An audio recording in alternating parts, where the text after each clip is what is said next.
3D y máquinas como plotters. Sus aficiones son la astronomía y la astrofísica. Pertenece a un grupo de divulgación científica. Cuenta con páginas reconocidas a nivel nacional de divulgación científica y entretenimiento. Ha participado en algunos concursos de temática científica, como un CANSAT, energía inalámbrica, prótesis, etc. Le gusta desarrollar proyectos propios como vehículos RC y autómatas, automatización de procesos, domótica, cohetería, entre otros. Así que, Mario, si ya estás listo, el espacio es todo tuyo, mucho éxito. Gracias. ¿Me escuchan bien? Sí, se escucha todo bien. Sí. Ok, bueno, como dijeron ya mi nombre, soy Mario, soy miembro de Cazadores de Estrellas Durango. Agradezco la invitación a Omnisciencia por este pequeño espacio para contribuir al conocimiento de todos sobre el área espacial y el uso de estas tecnologías. Y bueno, como mi charla es un poquito extensa, vamos a comenzar con ello. Primero quiero definir qué es la impresión 3D y algunos conceptos básicos de impresión que vamos a usar en toda la charla.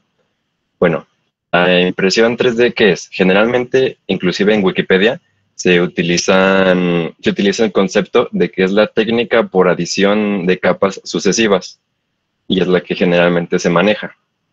Pero al decir que esta es la definición, dejamos afuera algunas impresoras, como puede ser la que tenemos en la imagen de aquí abajo, que es una impresora FDM de 5 ejes. Entonces, en cierto punto, esta puede actuar como una CNC y sí es por adición de capas, pero ya esta puede agregar las capas en donde sea, entonces ya no sería continua.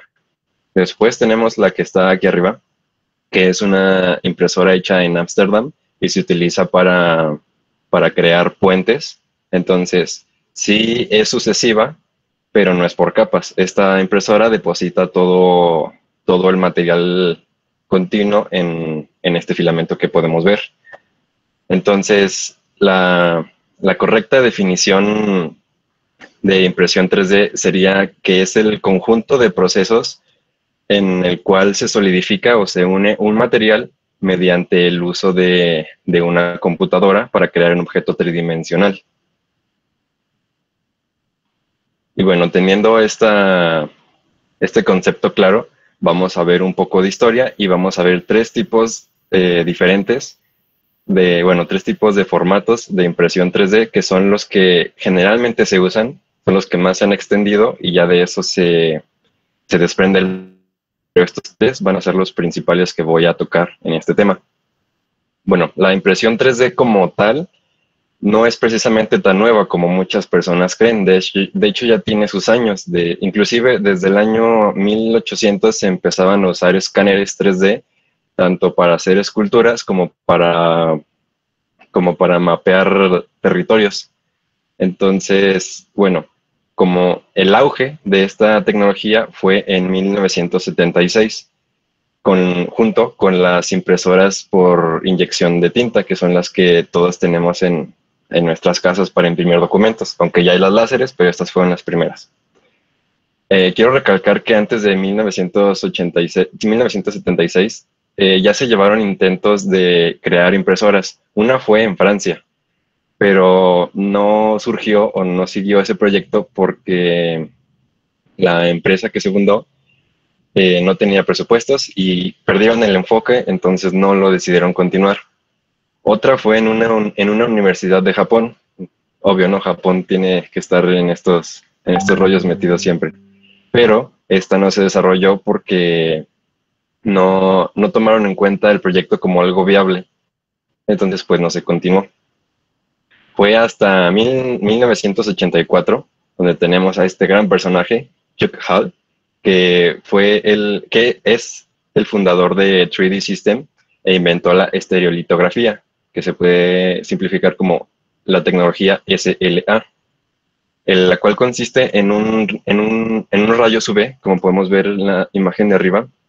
Estos rayos UV van solidificando un fotopolímero Un fotopolímero es una sustancia el cual va cambiando sus propiedades de la luz. Entonces, ¿cómo funciona esta tecnología? El láser va en función de las órdenes que le demos mediante una computadora, va solidificando cierta parte de todo el fotopolímero, creando así un objeto 3D. Estas impresoras, las primeras son como las que podemos ver en la imagen. Ya las más actuales vienen al revés, donde el láser está en la parte de abajo y la pieza va saliendo por la parte de arriba. También este gran personaje creó el formato STL. El formato STL es el que más se utiliza para impresión 3D, ya que es lo que tú exportas de tu software, que los tocaremos más adelante, y lo metes a tu impresora. Este formato lo que hace es guardar las formas geométricas de la pieza que nosotros creamos. Hay muchísimos formatos, como por ejemplo el IGES, .IGES o .STEP, los cuales ya guardan mucho más cosas, por ejemplo, colores. Pero pues para una impresora no precisamente necesitamos eso. Nos sirve simplemente contener la geometría 3D. La segunda tecnología en la que le quiero hablar de impresión 3D es la SLS, que significa sintetización de láser selectiva. Es algo parecido a la anterior, a la SLA, pero esta en vez de usar un líquido, un fotopolímero, utiliza polvos, ya sea de resina o de nylon. El punto es que utiliza polvos. Entonces, estos polvos se colocan en la superficie del medio. Después, el láser de dióxido de carbono va calentando la base para después fundir o juntar la pieza que se quiera formar.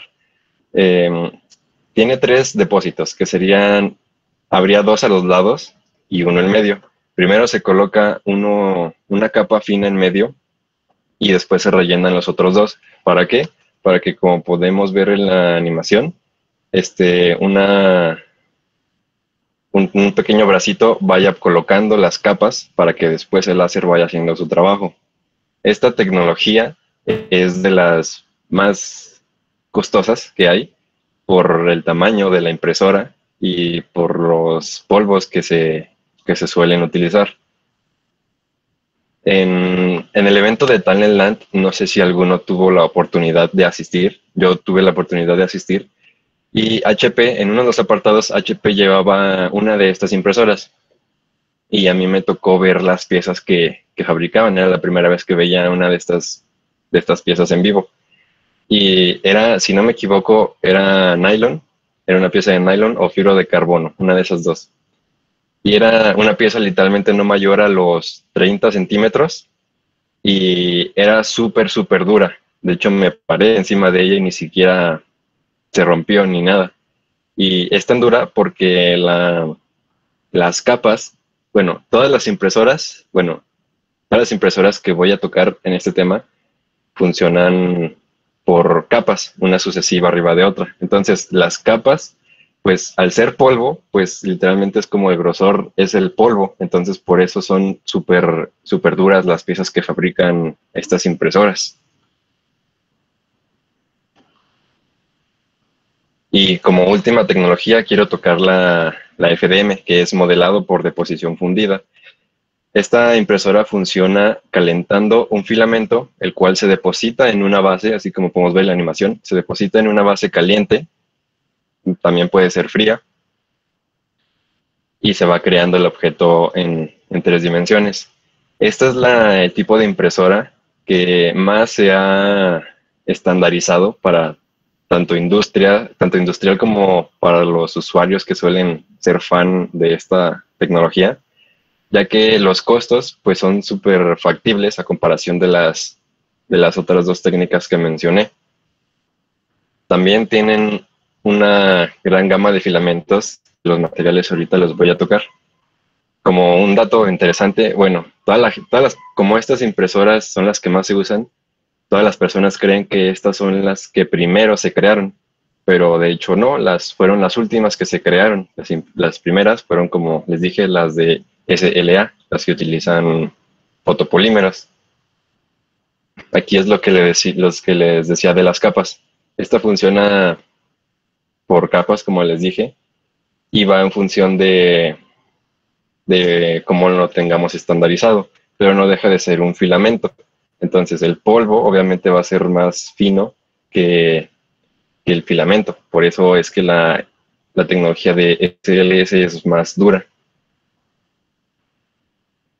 Y bueno, a lo mejor se estarán preguntando cuál de estas tres tecnologías son las que más auge tienen o las que son mejores para la industria aeroespacial o en otras aplicaciones como automotriz. Esto va en función de la pieza que nosotros queramos. Por ejemplo, la SLS, como les dije, funciona por polvos y por ende el grosor de capa es muy, muy reducido y las piezas son muy, muy, muy, muy duras. Pero la desventaja es que el post-procesado es lo que tienes que hacer después de tener tu pieza. Y este es de la SLS, es que tienes todavía que limpiar la pieza. Inclusive en algunos casos tienes que hornearla para que le dé más resistencia y pues eso te consume algo más de tiempo. También pues tienes que guardar los polvos que esta impresora utiliza y limpiarla para que no se vaya a tapar algún mecanismo. La SLA pues funciona, tiene una pantallita, debajo de este contenedor hay una pantallita LCD, el cual va soltando los rayos UV, o puede tener simplemente el láser, y pues va solidificando el líquido. Como les dije, ahora el láser está en la parte de abajo y la pieza sale para arriba. Estas tienen una resolución muy, muy buena. ¿Verdad?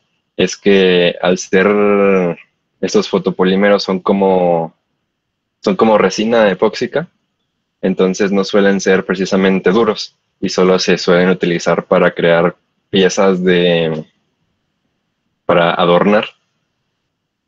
Hay una tecnología que está emergiendo de SLA, la cual utiliza fotopolímeros más resistentes, pero apenas se está llevando a cabo.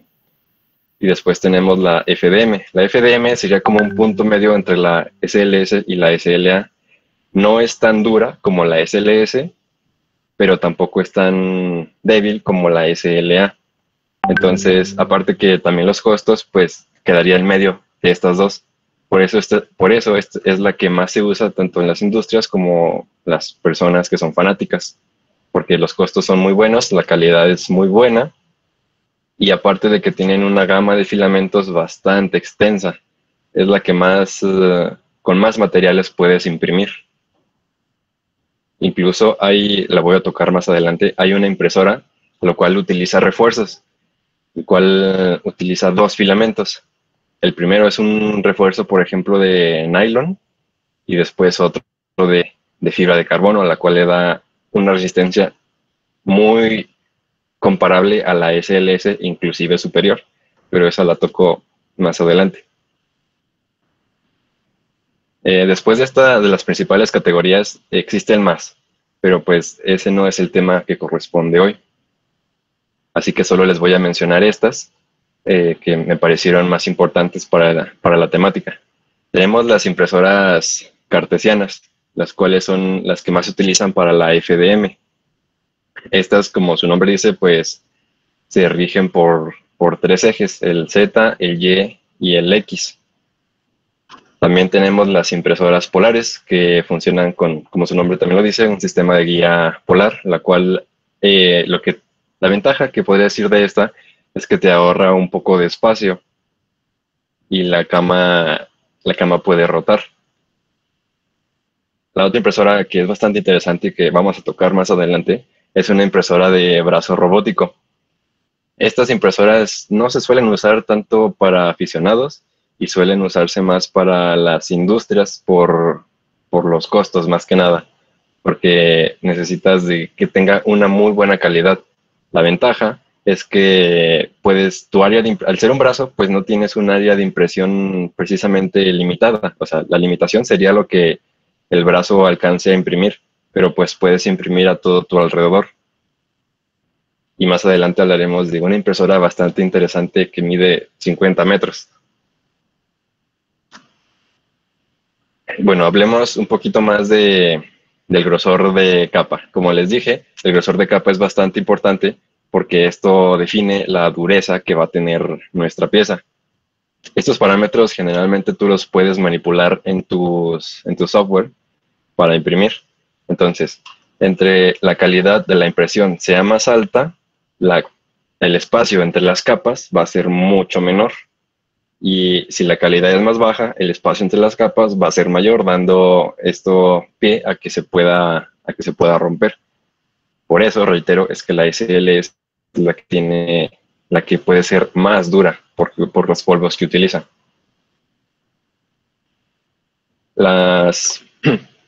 Los materiales que utilizan las impresoras pueden ser muchísimos, demasiado, son muchos.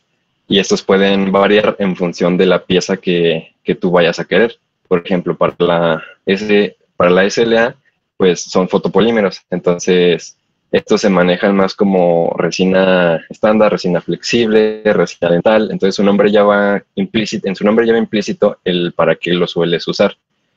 Por la razón de que tiene una excelente calidad, se suele usar para la industria médica, en este caso la dental, para imprimir los moldes de las dentaduras de las personas.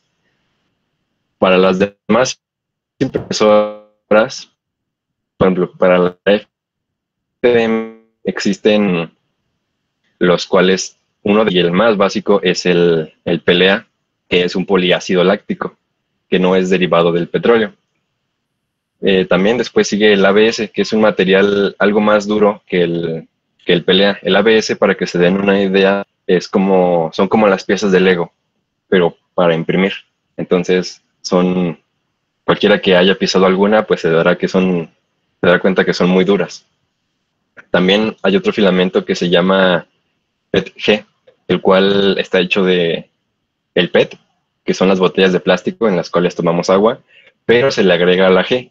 ¿Por qué? Porque la G le da otras propiedades químicas que lo hace más resistente e inclusive parcialmente transparente. Ya pasando a materiales más duros, existe la fibra de carbono, el ónix, la fibra de vidrio e incluso metales. Los metales no se imprimen tal cual. Generalmente vienen con otros materiales, que son los materiales híbridos. Por ejemplo, para la fibra de carbono, generalmente viene un tanto por ciento de fibra de carbono y otro tanto por ciento de, por ejemplo, un material base, que en este caso podría ser ABS o PLA. Entonces, el material más duro es el que viene en menor porcentaje. Por ejemplo, puede ser un 20% de fibra de carbono y el resto de PLA o ABS. Como les dije, la SLS utiliza polvos. Estos pueden ser de fibra de carbono, titanio, fibra de vidrio, nylon y ónix. La FDM es la que tiene mucho más materiales y pues puede ser ABS, PLA, PTG, fibra de carbono o policarbonato. Ya dependiendo de los materiales, entre más duro sea el material que vayas a imprimir, mejor calidad de impresora tienes que tener, porque generalmente estos materiales son bastante abrasivos con la impresora, entonces debes de tener una impresora bastante buena. Y bueno, ¿cómo es que funcionan las impresoras? Voy a hablar del tipo de FDM de 3 ejes. Estas funcionan pues por tres ejes, el Z, el X y el Y. Y las partes de la impresora son estas. Voy a empezar de abajo por arriba. Primero tenemos la cama caliente, que es donde se deposita la pieza, y esta puede ser caliente o puede ser fría. Generalmente y recomendablemente es caliente para que la pieza se pueda adherir mejor. Después sigue pues la pieza que tú vayas a imprimir. Ya puede ser pues lo que tú quieras, lo que tú diseñes. Después sigue esta boquilla, que es esta pequeña parte de aquí, que es de donde sale el filamento. Después sigue el termistor, que es el sensor que nos va a indicar a qué temperatura está todo nuestro cuerpo de extrusor. Después sigue una resistencia, la cual es más grande que el termistor. Esta hace que todo este cuerpo se caliente.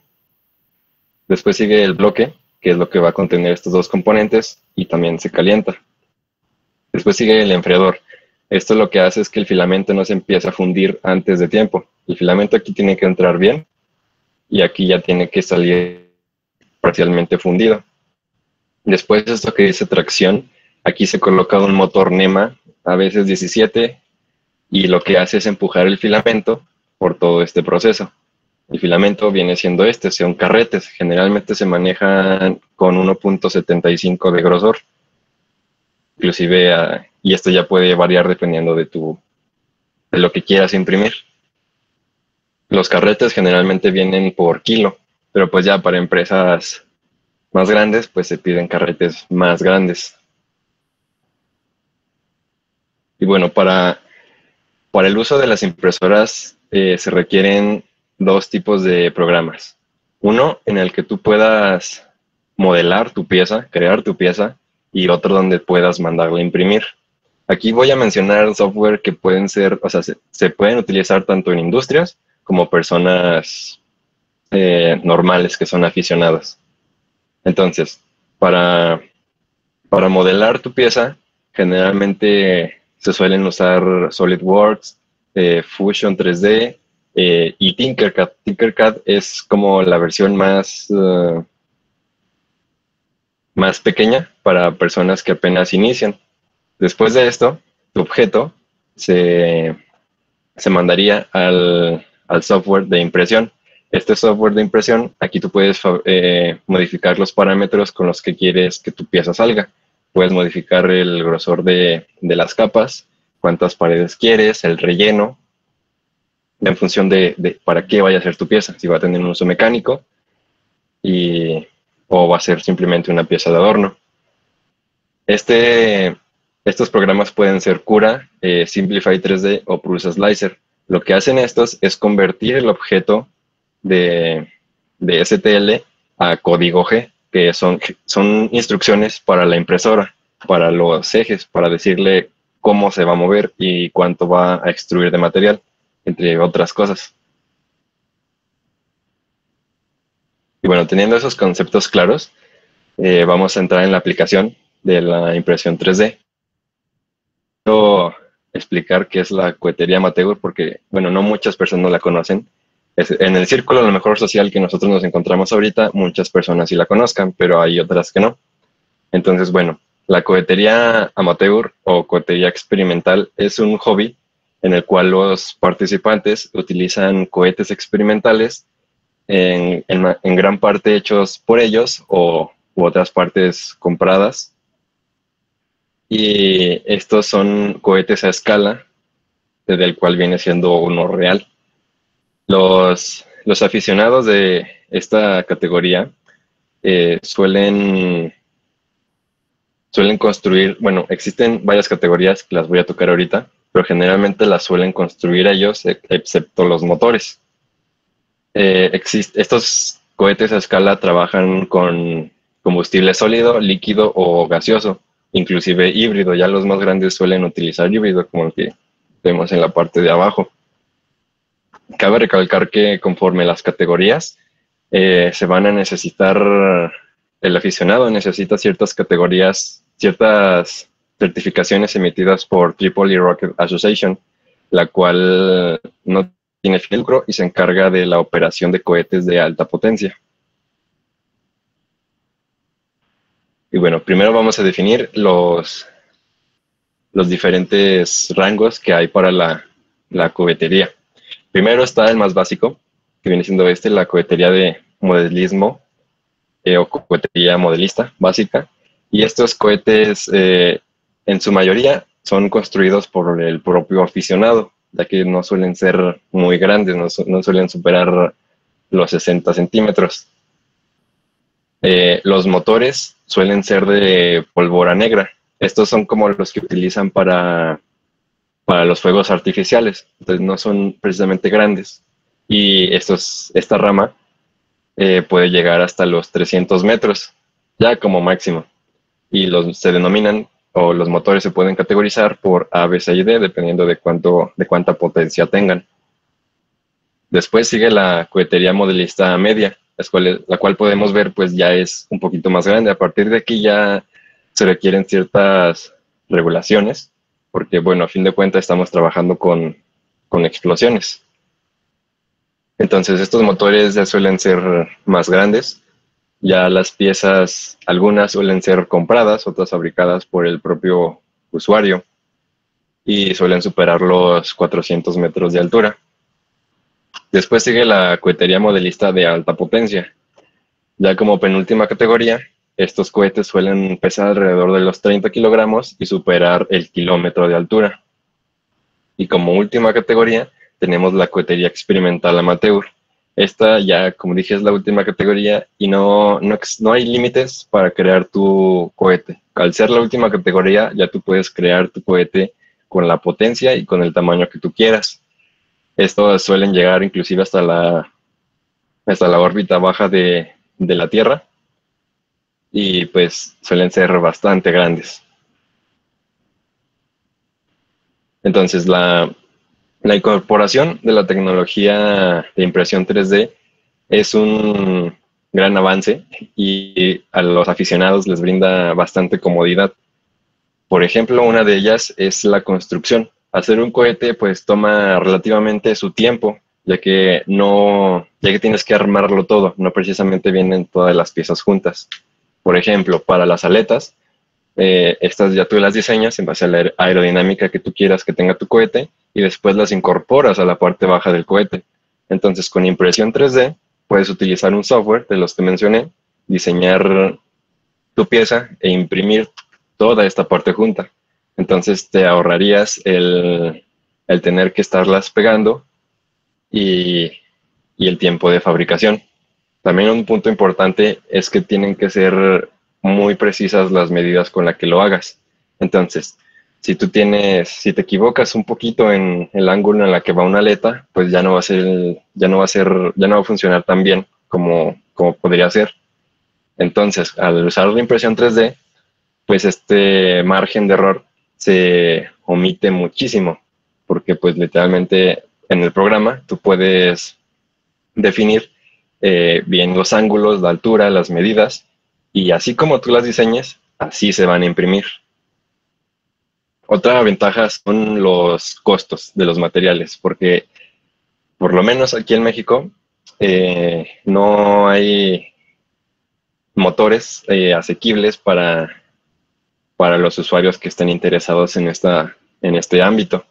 Entonces, pues tienes que exportarlos, o por ejemplo los fuselajes también tienes que exportarlos, o no hay la pieza que tú quieres. Entonces, al usar impresión 3D, tú puedes fabricarlo como tú quieras. El diseño que a ti se te ocurra, lo puedes imprimir. Y para el material, pues como dije, solo necesitas un filamento, un carrete, para poder imprimir ya sea la punta, el cuerpo o las aletas, incluso mecanismos internos por ejemplo, para liberación del paracaídas. Hay un material que se utiliza bastante, es interesante, se llama Ultem, y esto es medio famoso en este ámbito porque suele tener propiedades químicas y térmicas bastante interesantes. Por ejemplo, llega a aguantar hasta los 190 grados antes de empezar a deformarse. Ya depende de la calidad que tú le des, inclusive puede llegarte a aguantar hasta los 200 grados. También la fibra de carbono combinada con PTG o ABS suele ser bastante resistente a los impactos y tiene un buen rendimiento mecánico. No es tan resistente a las temperaturas, pero en cuanto a impactos y a rendimiento mecánico, es bastante bueno. Estos materiales se suelen usar por aficionados expertos. También se suele usar en industrias militares y en industrias automotrices. De hecho, hay un carro que está impreso en fibra de carbono. Los motores generalmente no se suelen imprimir por las temperaturas que estos llegan a alcanzar, que son bastante elevadas, arriba de los 200 grados. pero sí hay materiales que los aguantan. Por ejemplo, la carcasa o la tobera, podrías imprimirla, pero no es recomendable, a menos que tengas un buen presupuesto y, y puedas costearte de un filamento que tenga las propiedades que tú quieras. Por ejemplo, para la tecnología de FDM es la que más se suele utilizar por los costos, es más barata. La SLS, que es la de polvos, es más cara, pero te va a ofrecer más resistencia térmica a lo que se va a exponer tu cohete.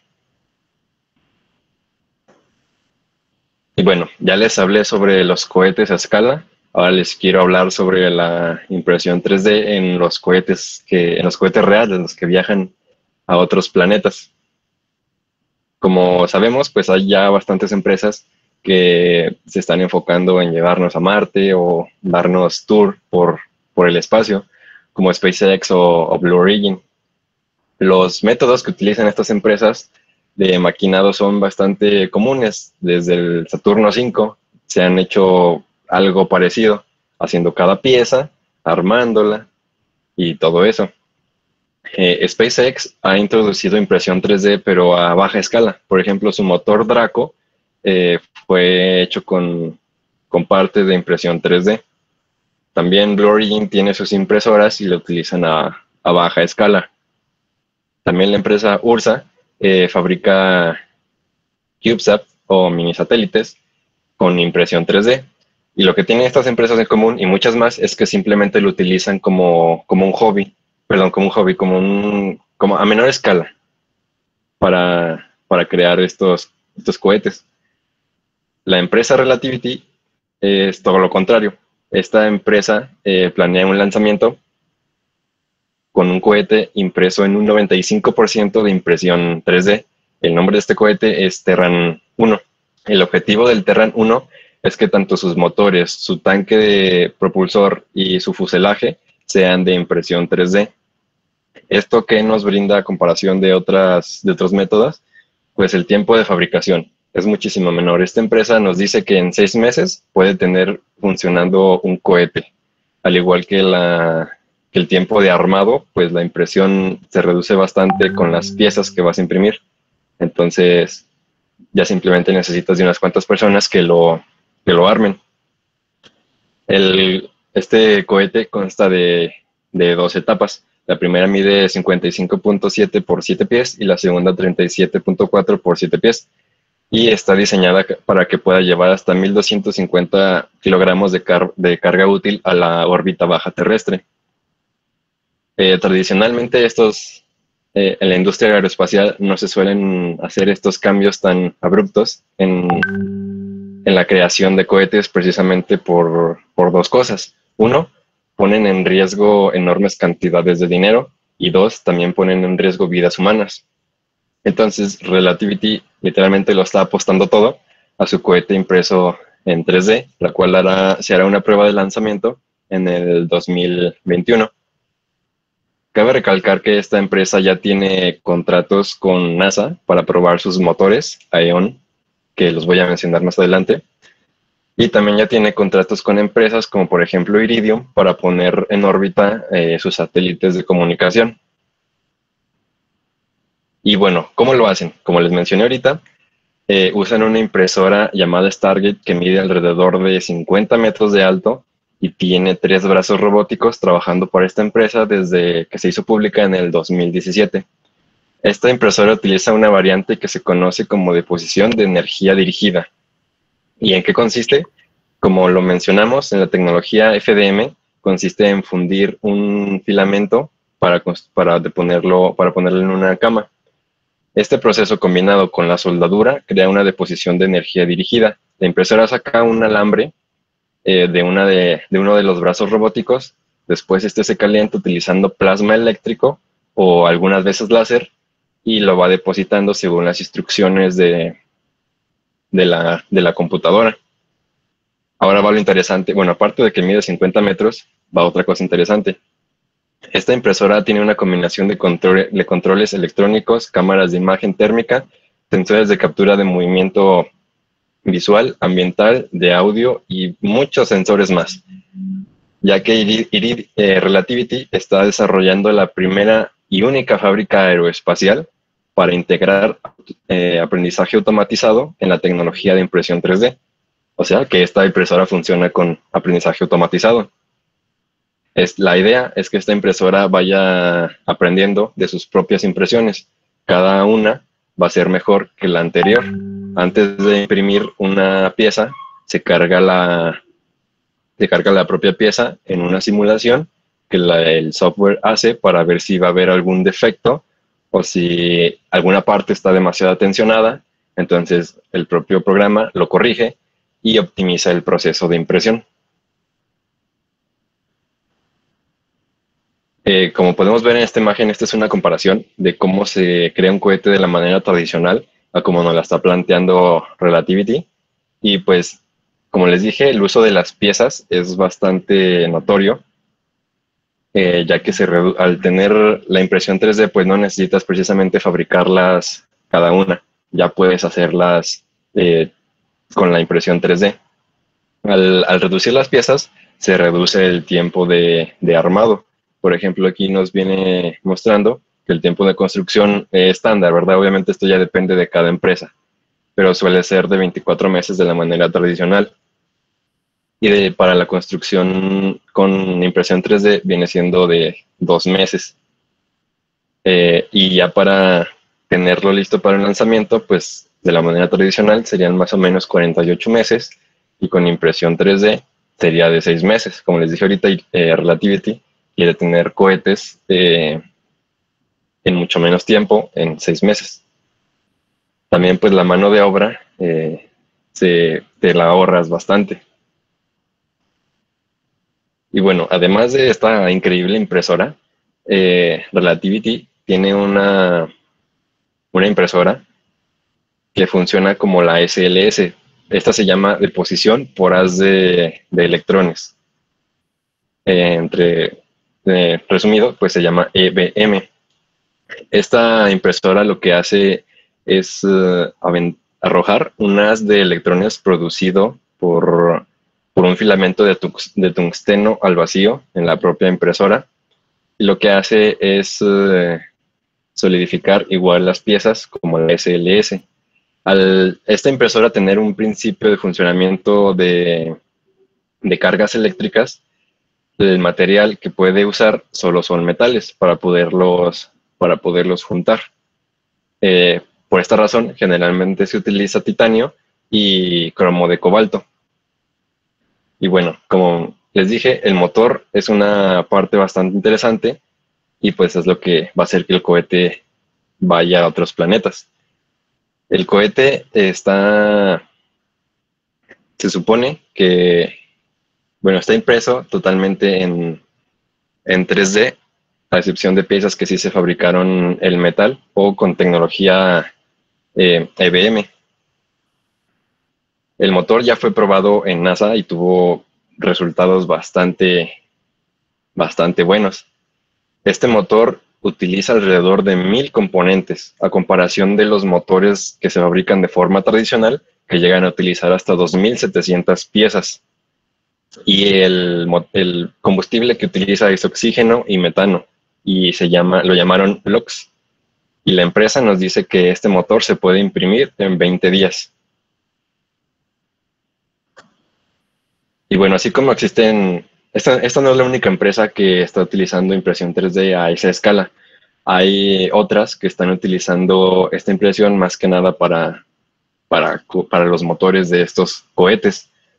Por ejemplo, hay una empresa que se llama Orbex, que está utilizando la impresión 3D para que su motor sea 30% menos pesado a lo que suelen ser los más normales. También esta empresa lo que está usando como combustible es biopropano renovable, el cual reduce las emisiones de carbono en un 90%. Y bueno, como les mencioné al principio, hay una tecnología que se llama CFF, que significa fabricación continua de filamento. Y esta es una tecnología bastante interesante que ha surgido en los últimos años, en la cual, como podemos ver en la imagen de arriba, promete ser bastante dura, inclusive más que algunos metales.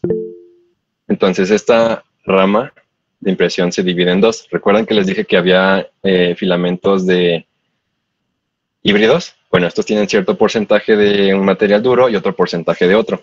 Esta tecnología no. Esta tecnología consta de inclusive un 90% de un material duro más otro 90% de otro material duro. Entonces, esto puede ser inclusive hasta 20 veces más duro que el material ABS. Por ejemplo, aquí podemos ver que el material híbrido, estas son fragmentos de fibra de carbono, mientras lo demás sigue siendo ABS. La CFF no funciona así.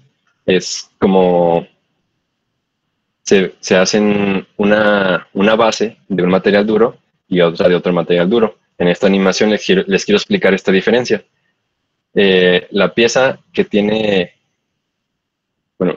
va a colocar sería el material híbrido, la cual está hecho de cierto porcentaje de material y otro de otro. Y eso es lo que pasa. No es precisamente muy duro por las dos combinaciones de cierto porcentaje, ya que son fibras de uno y fibras de otro. Igual sigue siendo muy resistente, pero la CFF promete ser aún más resistente. Entonces, al tener capas de recubrimiento extra de los dos materiales que son en un 90% puros, pues alcanza a resistir mucho más que un material híbrido. Y estos son los materiales con los que se suele trabajar esta tecnología. El material base, que suele ser ónix, nylon o fibra de carbono, y los materiales de refuerzo, que pueden ser fibra de carbono, Kevlar o fibra de vidrio. Y esto es como luce la pieza. La pieza negra, esto suele ser la fibra de carbono y alrededor ya se refuerza con nylon o con uno de estos materiales que están aquí. Entonces el que está aquí abajo es una prueba de una pieza que es de fibra de carbono y nylon, el cual aguantó hasta las 20,000 libras. Ahí voy a esperar a que se vea hasta qué punto se rompe. Hasta ese punto se rompió. Entonces con esta tecnología se pueden reforzar bastante. Es como un sustituto del metal. Como vimos en la animación anterior, puede ser más fuerte que el metal. Entonces lo que se plantea es que sea como un sustituto. Aunque también se está pensando en usar estos dos materiales en conjunto, el metal y los polímeros. Y bueno, eso sería mi charla. Espero que les haya gustado, que les haya parecido interesante el uso de estas tecnologías. Y pues si hay alguna pregunta, pues las respondo. Muchísimas gracias por tu charla y sí, tenemos algunas preguntas aquí en el chat. K. Corona pregunta, ¿cuál imprime más rápido? ¿Cuál utiliza más energía y cuál menos? De las tres categorías que mencioné al principio, la que más rápido puede imprimir es la SLA. Y la que utiliza más energía podría ser la SLS por el tamaño, por las dimensiones de la impresora que esta utiliza. Por ejemplo, esa sería de las tres categorías. Ya de impresiones más generales, por ejemplo, la que mide 50 metros, pues obviamente es la que podría decirse que más consume. De hecho, esa es la única que existe. Entonces, podríamos decir que esa es la impresora que más consume energía.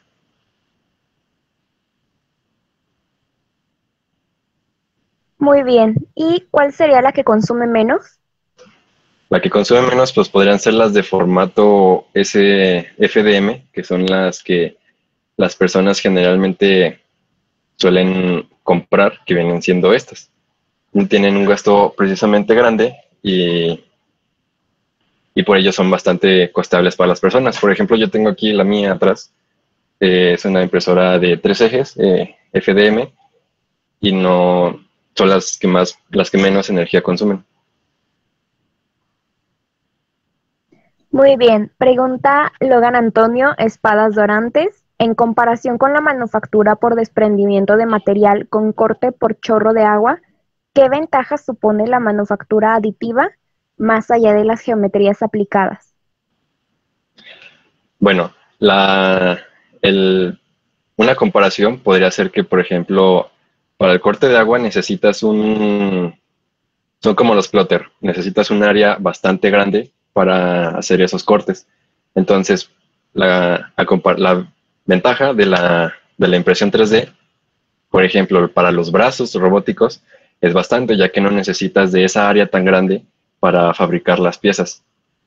No necesitas esa cama tan grande para fabricar las piezas, ya que el brazo pues va a poder imprimir en donde le alcance a imprimir. También los gastos de energía suelen ser menores a comparación de la de corte de agua. Aunque en el mantenimiento sí es mejor la de corte con agua.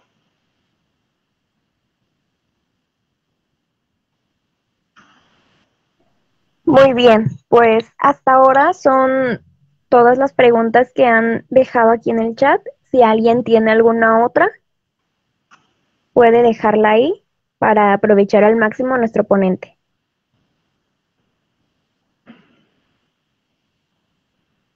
También, bueno, por parte de cazadores se ha estado implementando la cohetería y se ha usado impresión 3D para la fabricación de estos y ha sido bastante buena porque, como les dije, pues el tiempo de fabricación sí se nos redujo bastante y nos deja imprimir con parámetros súper exactos como lo diseñamos. Muy bien, Job Serrano pregunta ¿en qué consiste el corte por chorro de agua? Es como cuando tú taladras, por ejemplo, en algún metal, generalmente se usa agua para aflojar o para que sea un mejor corte. El corte por agua funciona algo parecido. O sí, lo que tú haces es expulsar un chorro de agua, lo que facilita el corte, pero en vez de usar un taladro, la propia agua es lo que hace que esto se corte. Generalmente se usa para metales y es un chorro de agua que expulsas con mucha presión para hacer este corte. Y ya no necesitas ponerle otra cosa, por ejemplo, como se utilizan taladros para perforar materiales, porque pues ya viene implícita el agua y ya hace un corte pues mejor.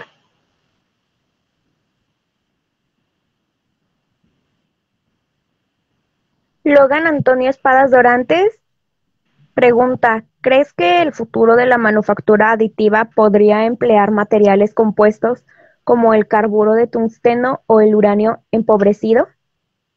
Sí, sí creo que ahorita, por ejemplo, podría ser las limitantes, precisamente podrían ser los materiales, que aún no se han podido pasar a la versión de impresión 3D, pero yo creo que en algún futuro sí la impresión 3D sí va a ser una forma de crear objetos bastante común y la más usada. De hecho, por ejemplo, hay una impresora, creo yo que es la tecnología de impresión 3D que ahorita está más avanzada, que utiliza rayos UV, pero la diferencia es que esta impresora, conforme va soltando el filamento, los rayos UV la van solidificando. Entonces, esta impresora te permite literalmente imprimir en el aire. Entonces, tiene bastante potencial poder imprimir en el aire y tener que tener alguna base. Esto ya superaría pues a las impresoras de brazos robóticos que sí necesitan un área en donde imprimir. Gracias por tu respuesta. Georgina Santos pregunta, ¿crees que el grafeno de ángulo mágico grados pueda ser impreso en 3D como el grafeno original? Bueno, para los materiales híbridos, como les había dicho, es cierto porcentaje de fibra de carbono o algún material duro y otro de PLA o ABS. Entonces, esos no son precisamente puros como la fibra de carbono, pero la tecnología de CFF sí es un material mucho más puro, inclusive hasta un 90% de lo que puede ser la fibra de carbono totalmente pura.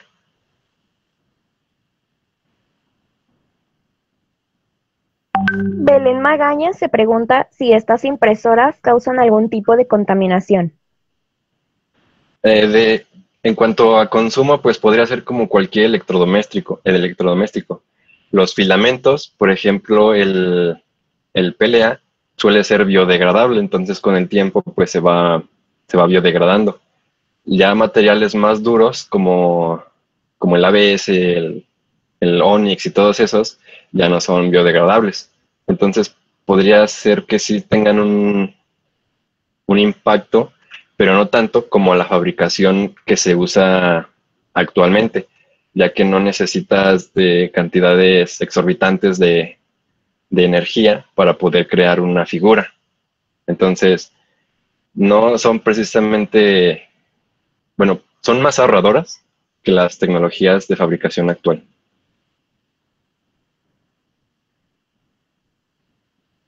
Belén Magaña nos agrega un comentario que dice, pero el ABC. Ah, para la pregunta de ahorita, Sí, así es. pues el ABS no es como las piezas del Lego, es ya en base al petróleo, entonces no es biodegradable. Entonces ese sí ya no, pues sería, cuando ya no tiene uso, pues es como cualquier plástico que se desperdicia, que sí contamina. Pero se olvidó recalcar que hay reconstructores de filamento. Estos son, digamos que tú imprimes tu pieza, de hecho aquí tengo una. Cuando tú imprimes tu pieza y digamos que el uso ya dio su fin, digamos que se rompió, tú puedes meterlo a una máquina, la cual lo va a volver a fundir y va a volver a crear filamento. Entonces, esto funciona en la mayoría de los filamentos. Entonces, pues tú puedes, los sobrantes que te resultan de impresión o las piezas que ya no sirvan, las puedes volver a convertir a filamento y volverlo a utilizar. Abner Plata pregunta, ¿qué es lo primero que harías con una impresora en la luna? Impresora en la luna, pues las, las impresoras de SLS al usar polvos, de hecho la Agencia Espacial Europea planea construir bases lunares usando los propios polvos de la regolita, pues, de la luna. Entonces probablemente haría mi propia base lunar usando regolita. Genial. Abner Plata tiene otra pregunta. ¿Algún día superará el metal? Probablemente esté como que la lucha constante, a lo mejor mientras la impresión 3D sube un poquito arriba del metal, pero el metal probablemente también lo llegue a superar. Por ejemplo, hasta ahorita no hay una impresión o un filamento que supere al titanio. La tecnología CF sí se hace bastante, pero aún no la supera. Entonces, tal vez en vez de que una se supere a la otra, estaría mejor que trabajen en conjunto para crear un material más duro que lo que podría ser uno individualmente. Muy bien, aún disponemos de un minuto para responder a la pregunta de Sofía Márquez Portillo. ¿Cuál es el mayor reto que enfrentan las industrias aeroespaciales?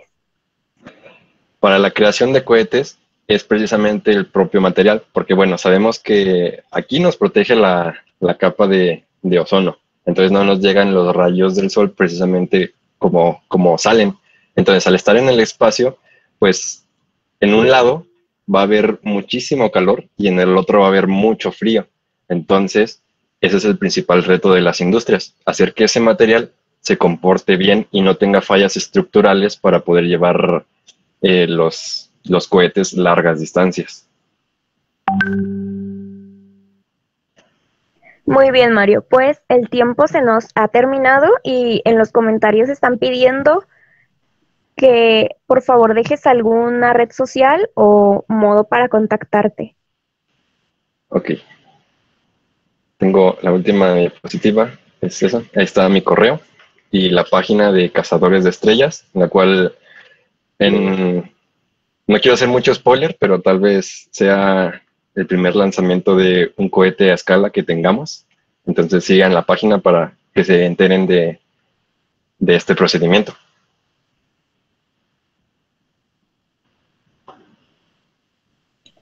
Bueno, pues muchas gracias por tu maravillosa charla y no queda más que felicitarte. Si ya no tienes algo más que agregar, pues podríamos dar por concluida esta actividad.